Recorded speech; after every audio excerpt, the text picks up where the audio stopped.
If you adopted two strange little children who turned out to be totally insane, what would you do? This couple really wanted a kid, but they ended up with a pair of pint-sized psychos. I'm here to break down the mistakes made, what you should do, and how to beat the deranged twins in Tin and Tina.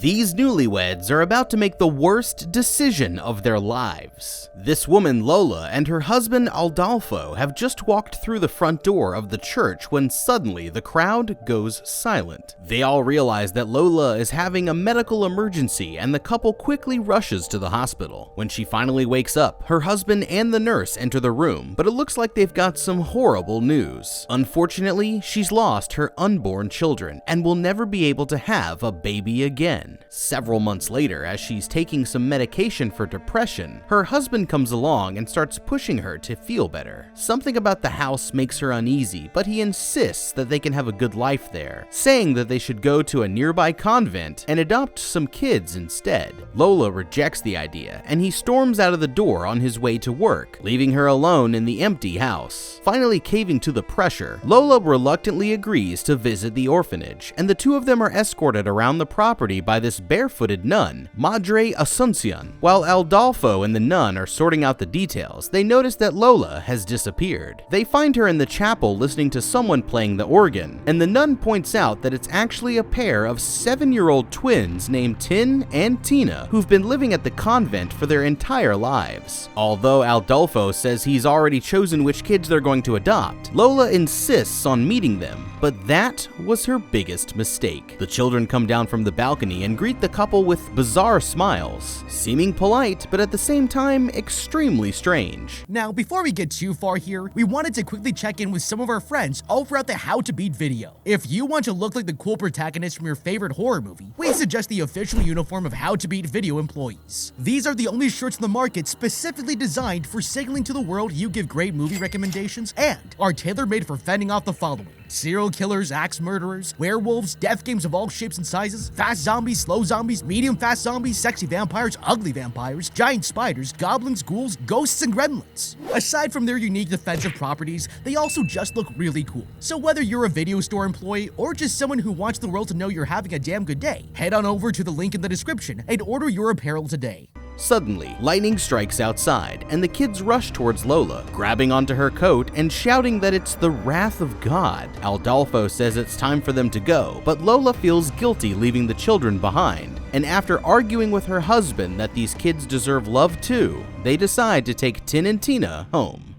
Okay, they don't know it yet, but this couple just adopted two kids straight out of a Stephen King story. Something is definitely off about Tin and Tina. It's the creepy smiles, the vacant look in their eyes, the hideous Oliver Tree bowl cut. These kids aren't as innocent as they seem, something that their new parents are going to find out the hard way. Now, if I were even going to think about taking these two creeps home, I'd be sure to do my due diligence first, so that I'd know exactly what I was getting myself into. For starters, I'd want to ask the nun for as much information as I could about their background and how they've been behaving while living at the orphanage. There should be some record of their time there, especially if they've been causing any trouble, although this nun seems like the type who would cover things up. With that in mind, I'd also go around and ask the other kids what they think of Tin and Tina, since their answers would probably tell me everything that I needed to know. As a final bit of insurance, I'd sit them both down individually and give them some kind of religious version of the Blade Runner test, judging their reactions to see if anything about how they think seems concerning. That way, Lola and Aldolfo could have gotten the hint that they were about to bring two children of the corn back to the casa. Speaking of the newlyweds, let's give the twins a break and talk about the parents for a moment. Adopting children is an honorable choice, but it's important to make sure that you're doing it for the right reasons, since taking in kids when you aren't ready can have serious negative consequences, even if they don't turn out to be mini maniacs. According to experts, there are several bad reasons for wanting to adopt, and this couple checks off almost every no-no on the list. Feelings of guilt, for example, are just one of the many things that shouldn't factor into your decision. As soon as Lola tries to walk away, the kids immediately start to guilt trip her, hitting her with the old "I told you that nobody loves us," like a couple of little sad puppies that are stuck at the pound. Just like that, she's in. Hook, line, and sinker. And when her husband tries to reason with her, she guilt trips him in the same way. This shows a level of understanding of emotional manipulation that is very disturbing when coming from kids their age. And to me, it's a huge red flag. If they're pulling moves like that within the first 5 minutes of meeting them, then who knows what kinds of trouble these kids are going to cause and then try to gaslight their way out of once you bring them back home. Their whole reason for wanting to adopt at all is because they found out that she can't have children of her own. And while this could be the right choice down the road, Lola is still too emotionally unstable for it to be a good reason right now. Experts say that an adopted kid should never be looked at as a replacement, since this puts an unfair burden on them and can lead to troubles in your relationship. Instead of rushing out to try and fill their empty nest, Lola and Adolfo should have taken the appropriate steps to cope with the sadness in a healthier way, like taking as much time as needed to process the grief, and of course, seeking professional help if necessary. Whether it was the right decision or not, these two creepy choir kids are coming home, and pretty soon, all hell is going to break loose. When they arrive at the house, the dog is immediately aggressive towards the kids, barking and snarling at them until Adolfo takes them away. For some reason, they ask him how far it is to get back to the convent on foot, but when their father asks them why they want to know, they only look at each other and shrug. Later that night, the family sits down at their first dinner together, and Lola enters with the food, but as soon as she does, the kids take off around the corner and run upstairs. After a moment, they return with some surprise gifts as a way of saying thank you for adopting them. They ask Adolfo to close his eyes, and Tin places a crown of thorns on his head, saying that now he can free them from the curse of sin. For Lola, the girl gives her a rosary bead necklace and tells her that if she wears it, she'll be protected from evil. After thanking them for the gifts, the parents start to dig in, but the kids only sit there and stare nervously at the food on the table. Adolfo asks them what's wrong, and they say that they won't eat unless someone says grace first. "How could I forget?" asks their father. After he prays over the food, the kids seem satisfied and start eating too. The next morning, Adolfo gets up early and leaves for his job as a pilot. The rest of the family gathers for breakfast, and the kids ask their mom if she's going to say grace, but this time she refuses. They want to know if she believes in God at all, and when she tells them that she isn't sure, they say that they can show her a way to see him. After making her promise not to get out of her chair no matter what happens, Tina abruptly stands up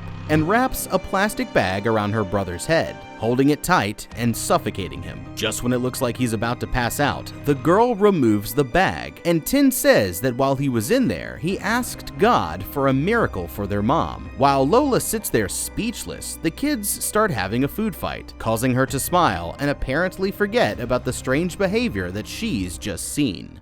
Okay, that is not a good sign. These kids are 7 years old, and by that age, they should have some concept of what it means to put somebody else's life in danger. Their upbringing in the orphanage might have affected their moral development, but at some point, we have to stop accepting that as an excuse. Whether they fully understand how dangerous that game is or not, there's no reason that Lola should have just sat there and let it happen without stopping them or even explaining why they should never do it again. Now that she knows that the kids don't have a concept of danger or death, it's time to take away any bags or pillowcases that they could get their hands on and lock up things like the knives and scissors until they learn not to put each other in harm's way. These kids jump right from almost killing each other into a full-blown food fight, turning the entire kitchen into a huge mess. And Lola just laughs and joins in like it's no big deal. If these kids think that this kind of mischief is acceptable, who knows what sort of trouble they're going to cause when their parents aren't around. She better get a handle on them and cut that kind of behavior out quick before things spiral out of control. They haven't even been there for 24 hours, and I'm already picking up some serious psycho vibes, but trust me, this is nothing compared to what they're about to do next. Lola drops the kids off for their first day of public school, and this kid Pedro, who looks a lot like Andy Milonakis, immediately starts cracking jokes, saying that they're the children of Dracula. The kids return to the house that afternoon, and Tin reads some passages about revenge from his Bible table while their mother teaches Tina how to sew. Their father walks in returning from work, and they rush to see him. As she walks through the house, she notices that crucifixes have started to appear above every doorway. "Did you nail those up?" she asks her husband, and he tells her that it must have been the kids. Adolfo points out that it's pretty normal behavior since they were raised by nuns. She goes to the kids' room to check things out, expecting them to be asleep, saying that they want to play a game called Battle of the Angels before bed. After explaining the rules, the kids spin Lola around in the center of the room with her eyes closed while they recite a verse from the Bible. Once they're finished, she begins to count down, but before she gets to 3, they start whacking her with their pillows and yelling, "Be gone, Satan!" The 3 of them laugh and have a pillow fight until Lola takes a pause for a split second. Someone turns off the lights. Suddenly, the kids wrap a sheet around their mother's head. The lights click back on, and a shadow crosses the doorway, the children finally letting her go as Adolfo enters the room, shocked at what he's seeing.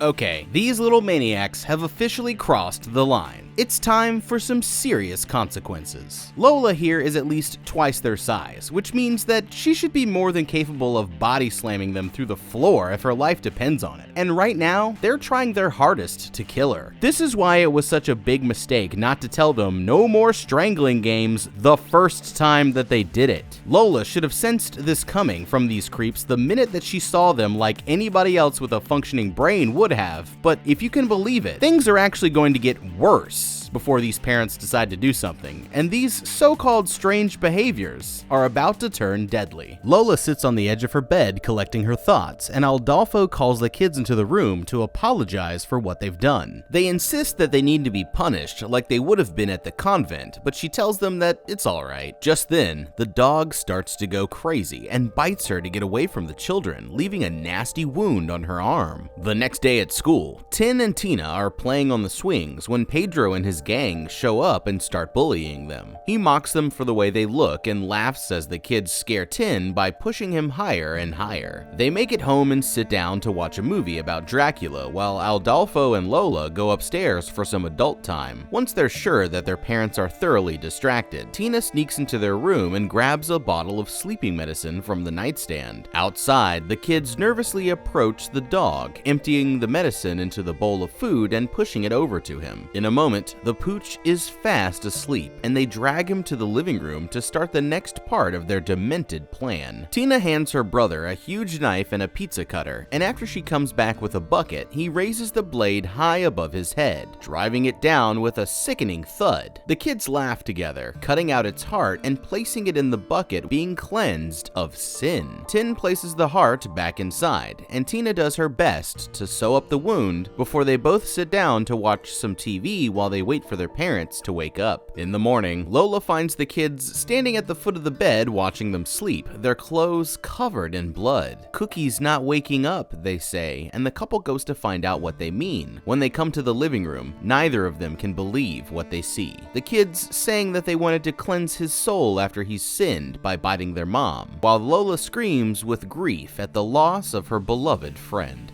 Okay, and this would be the exact moment where Tin and Tina went back to the orphanage. Ritualistically chop up the family dog and try to play it off like you don't know what you did? That is, without a doubt, future serial killer behavior. It's time for a family car ride to go get some ice cream. And by get some ice cream, I mean drop these sick little freaks right where they came from. Even if she's still somehow not ready to break out the return policy, I'd say that it's time to lock up anything that could potentially be used as a weapon in the house. These kids clearly can't be trusted, and the last thing that you need is for them to end up trying the same thing on you. It's too late for Cookie, but there's still a chance that the rest of society can be saved if they just make the call and bring Tin and Tina back to the convent. Any guesses on if they're going to do that? They're not, and soon it's about to be another family's turn to pay the price. Adolfo buries Cookie out in the yard while Lola mops up the blood. She asks him what happens if the kids try try to cut them open and cleanse their souls, but he says that they're too innocent to have meant any harm, and need a strong mother to teach them the difference between right and wrong. With that, he heads off to work, leaving her alone with the twins. That night, Lola wakes up and hears the kids messing around out of bed. She goes to investigate and finds them kneeling on the floor with napkins full of silverware tied around their knees. While she's cleaning up their wounds, they explain that this was their twisted way of punishing themselves for what they did to Cookie. They ask if her dog will come back if they pray hard enough,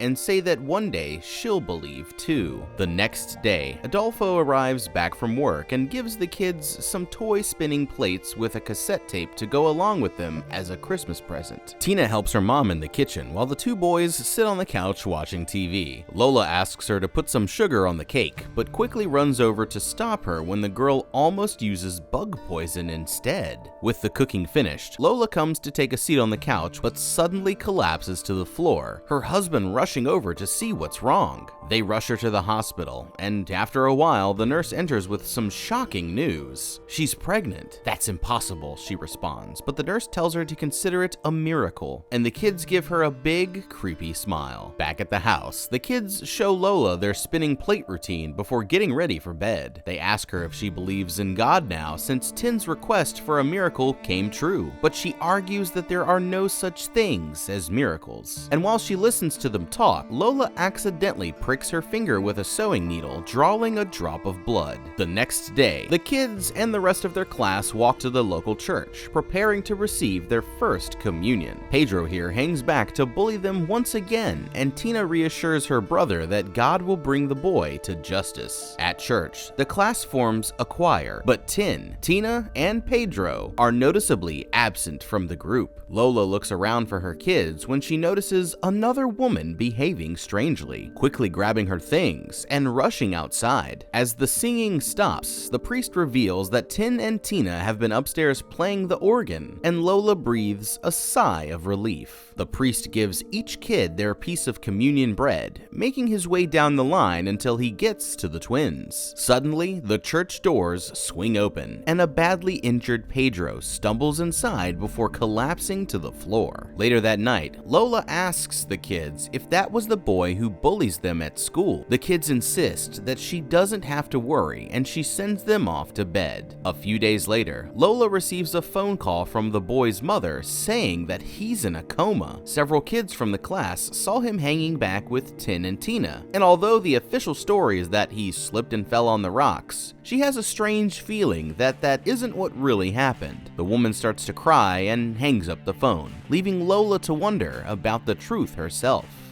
Okay, it looks like Pedro here isn't doing so hot. I'm almost positive that if they didn't outright put the kid in the coma themselves, they at least pushed him down the hill. There might not be any definitive proof that they were involved yet, but I think this is a case where it's safe to look at their track record and fill in the blanks. It doesn't take a detective to start to put the picture together, but if I was one, I'd be looking for three things: means, motive, and opportunity. They had their opportunity when they caught him alone there at the end of the line, so all that leaves is means, which is a little tricky since Pedro could have definitely taken them both in a fair fight. But with these kids, anything is possible. There are really only two smart options here: hand the twins back over to the convent or even contact the police. If they're still set on keeping them, then Lola needs to start paying very close attention to what they're up to. I'd separate them and grill them both individually about what they did to that kid, trying to use their strict religious beliefs against them to draw out a confession. Since they also never seem to sleep at night, I'd wait until they were both in bed and then set up a line that would jingle a bell in my room when they opened their bedroom door or window.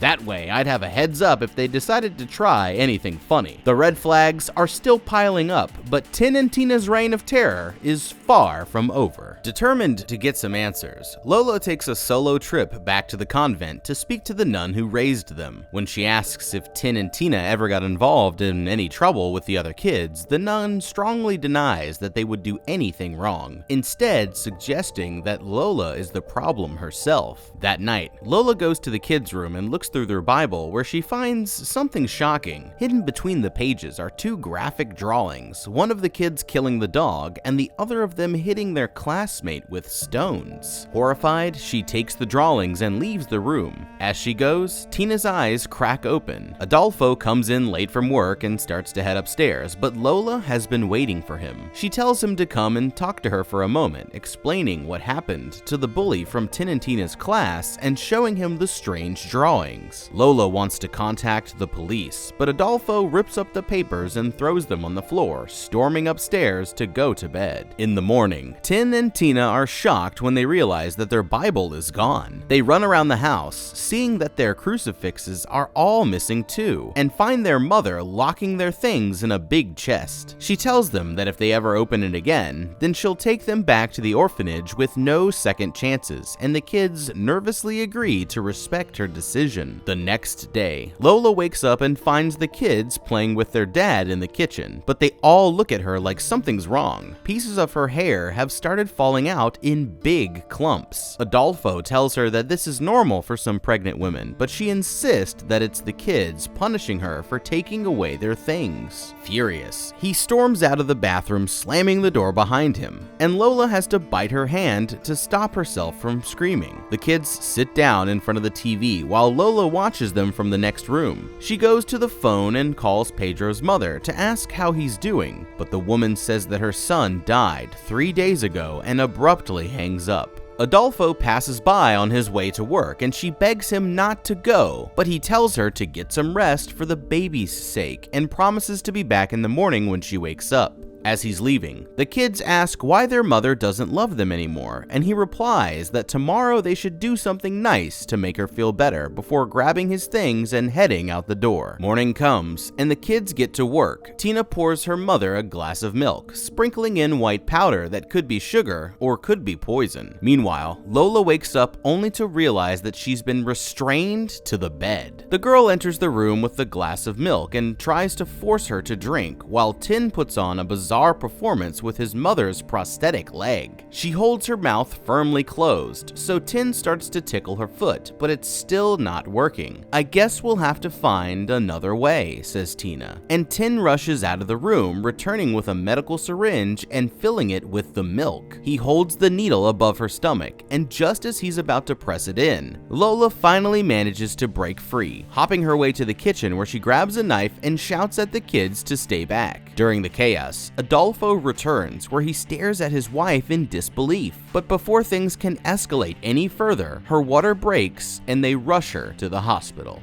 Okay, here we see one of the most devious traps ever devised. Christmas tree tinsel secured by the mighty hands of a 7-year-old. It's a miracle that Lola was ever able to escape. Since she was strong enough to break out eventually, that means that she could have easily done it the whole time. After the first time that little Tina here almost accidentally put bug poison on the cake, wouldn't it be smart to, I don't know, put the dangerous chemicals somewhere else? Personally, I'd suggest locking that up along with any other hazardous chemicals or sharp, pointy objects like knives and medical syringes. That was a pretty close call there, Lola, but you're still not ready to bring them back to the orphanage now, are you? No, I think it'll take at least one more attempt on someone's life before you finally figure out that these kids aren't going to stop. This time, the baby is born with no complications. Adolfo apologizes for what happened, saying that he was the one who told the kids to do something nice for her, and asking if they can start over when they return home. The nurse brings the baby in, and Tin asks to give him a kiss. Still paranoid, Lola hesitates at first, but after thinking about it for a moment, she finally agrees. Tina immediately asks when the baby will be baptized, and she responds that she plans to let him choose his own religion when he's old enough.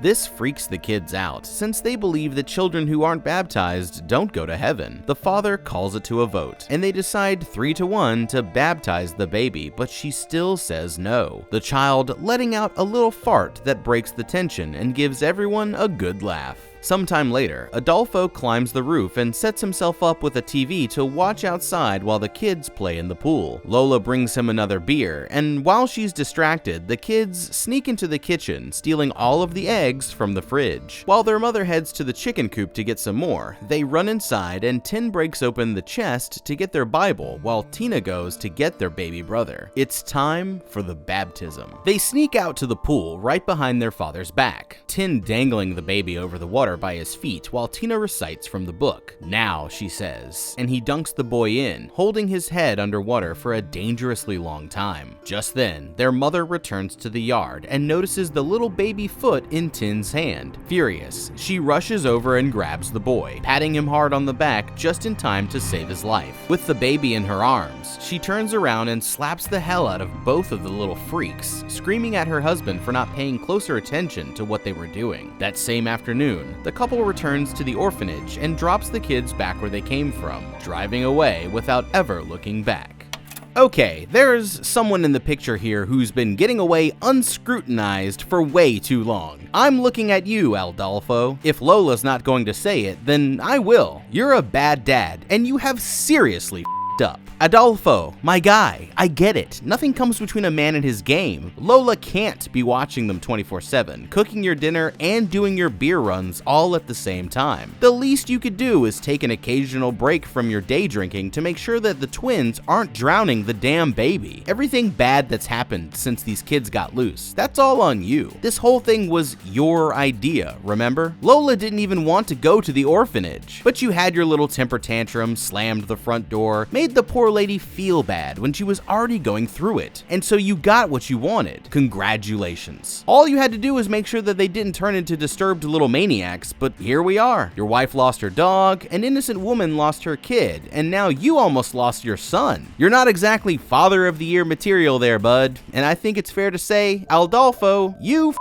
up. A month passes, and the couple are celebrating the boy's birthday at an upscale restaurant. Lola feels bad for giving up on the kids, but Adolfo gets frustrated, saying that they agreed not to talk about it anymore. The baby starts to cry, and the couple fights over who should quiet him down, Lola only agreeing to do it after Adolfo starts to get aggressive and cause a scene. Meanwhile, a thunderstorm grows in the sky above the orphanage as the kids get ready for bed. Madre Asuncion tells them that God's wrath is coming. With that, she says goodnight to the children, leaving them under the supervision of another nun who immediately falls asleep in her chair. As the couple are driving home, two shadowy creatures dart into the road in front of them, causing Adolfo to slam on the brakes. He says that it must have been some deer, and they continue back to the house. Lola puts the baby to bed and heads downstairs, noticing that the front door has been swinging open in the wind. After locking up, she looks down to the floor and notices wet footprints leading into the next room, where she finds Adolfo half drunk and watching TV. She reluctantly sits down next to him, and when he looks at her hands, he sees that she's removed her wedding ring. "This is a joke, right?" he asks, standing up to bang on the TV trying to get a signal. She doesn't respond, and he promises to be a better father before going to the roof to fix the antenna. After a few moments, Lola hears the baby crying from upstairs. She gets up to check on him, but as she's on her way, she hears her husband's footsteps, and the baby stops. The TV comes back on, and she yells to Adolfo that it's working, when suddenly, the power to the entire house begins to flicker, and the thumping bass of the kid's cassette tape starts echoing through the halls. Lola searches from room to room for the children,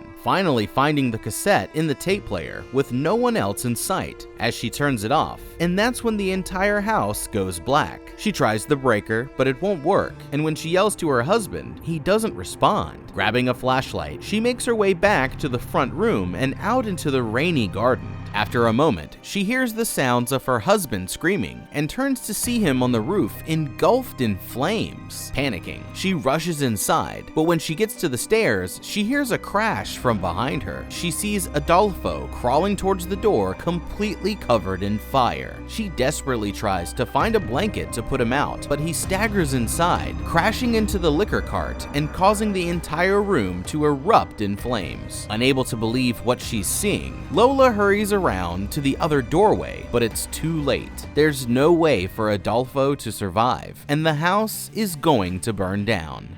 Okay, this is one of the saddest displays of survival skills that I've ever seen, and that goes for both of them. Starting with Adolfo. What in the hell was he thinking going up onto the roof to mess with the antenna, the metal antenna, during a lightning storm? Hey, Benjamin Franklin, we figured out how lightning works 300 years ago. Of all the ways I've seen people die in these movies, getting struck by lightning has got to be one of the easiest ones to avoid. Stay inside the house and spend some time with your family, man. The TV will be back when the storm is over. And that's not even the craziest part. This guy manages to survive being smitten by the wrath of God, and instead of stop, drop, and rolling like they taught us all in preschool, he thought that it'd be a good idea to sprint headfirst into the most flammable room of the house. It's raining outside. If he just rolled around in the water out there for a minute, then he might have survived this brush with death, or he could have always jumped in the pool. You know, that big rectangle of water that's maybe 10 yards in the other direction. The situation can't get much worse now, so go for a swim. Then there's Lola. Simple question, how long was she planning to wait before she got a grip and rescued the baby? Because I'm sitting here watching her do nothing but scream her lungs out for the last 3 minutes, and I'm thinking to myself, there's a baby upstairs. It's not even my baby, and I feel like I'm more concerned about him than she is. I get it. Watching your husband burn alive has got to be a seriously traumatizing experience. But this is no time to freeze up. She's only got moments left before the whole house goes up in flames, and she'll need to move fast if she and the baby are going to make it out of this alive. Realizing that she only has minutes to save her infant son, Lola hurries upstairs only to find his crib empty. She rushes around the upper floor, desperately searching, but the baby is nowhere in sight. She makes it to the master bedroom and opens the window, screaming for help, but they're in the middle of nowhere and no one is coming to save them. Lola falls to the bed, about to pass out, but at the last second, she hears the baby crying from somewhere in the house. Realizing that there's still a chance to save him, she follows the sounds back to the children's room, where she finds the boy unarmed in his carrier just out of sight. Taking the child in her arms, she rushes back down the stairs, through the smoke and out into the rain, stumbling to a safe distance before collapsing from exhaustion. Lola wakes up in the hospital, strapped to a breathing machine with Madre Asuncion standing over her. The nun explains that her husband was struck by lightning, but thanks to the grace of God, she and her baby are going to be alright. But Tin and Tina aren't gone for good. Lola asks if the twins were ever in the house, but the nun promises her that they slept all night in the convent. They're innocent, whispers Lola, and she smiles. At her husband's funeral, Lola takes Tin and Tina back into her life, this time for good. The family is complete once again. But what would you do if you adopted 2 little kids from an orphanage and strange stuff started happening around the house? Would you be willing to give them the benefit of the doubt and keep them along for the ride? Or would you punt those little bastards into the next yard and say sayonara to those freaky little kids? Let us know in the comments down below. Thank you so much for watching. Don't forget to like and subscribe as we upload new episodes of How to Beat every Wednesday and Saturday. Check out the How to Beat playlist for more videos just like this. Oh yeah, and have a damn good day.